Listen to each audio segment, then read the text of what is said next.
नमस्कार, आप देख रहे हैं पुलिस महानगर। तो आइए शुरुआत करते हैं आज की कुछ खास खबरों से। शरद पवार की राष्ट्रवादी कांग्रेस पार्टी की बैठक मुंबई के यशवंतराव चव्हाण सेंटर में हुई। इस बैठक में आने वाले स्थानीय स्वराज संस्थाओं के चुनाव को लेकर कई अहम निर्देश भी दिए गए। सूत्रों के मुताबिक शरद पवार ने बैठक में स्पष्ट कहा कि पार्टी के किसी भी स्थिति में बीजेपी के साथ गठबंधन नहीं करना है। इसके अलावा शरद पवार ने यह भी निर्देश दिया कि स्थानीय चुनाव में मूल ओबीसी उम्मीदवारों को प्राथमिकता दी जाए। यदि मूल ओबीसी प्रमाण पत्र धारक उम्मीदवार उपलब्ध न हो तो कुणबी प्रमाण पत्र वाले उम्मीदवार पर विचार किया जाए। चुनाव को लेकर शरद पवार ने दिए मुख्य निर्देश। किसी भी परिस्थिति में बीजेपी से गठबंधन नहीं करना है। आगामी स्थानीय स्वराज संस्था चुनाव में मूल ओबीसी उम्मीदवारों को टिकट देना। जहां भी ओबीसी वर्ग के लिए आरक्षण है वहां मूल ओबीसी को ही उम्मीदवार बनाना। यदि मूल ओबीसी उम्मीदवार न मिले तो कुणबी प्रमाण पत्र वाले उम्मीदवारों को टिकट देना।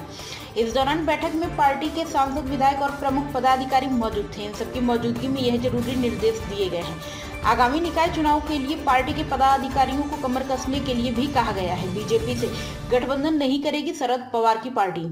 इस निर्णय से यह साफ हो गया कि राष्ट्रवादी कांग्रेस बीजेपी से गठबंधन नहीं करेगी, जिससे अजीत पवार गुट से उनका रास्ता और स्पष्ट रूप से अलग हो गया है। लोकसभा चुनाव में शरद पवार गुट ने 10 सीटों पर चुनाव लड़ा था, जिनमें से 8 सीटों पर जीत हासिल की थी।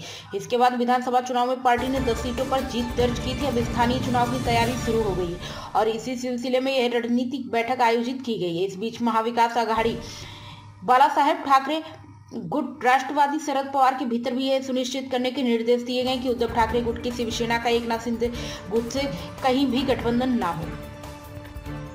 अब तक की खबरों में बस इतना ही। ऐसे ही खबरों के लिए बने रहें हमारे साथ। तब तक के लिए नमस्कार।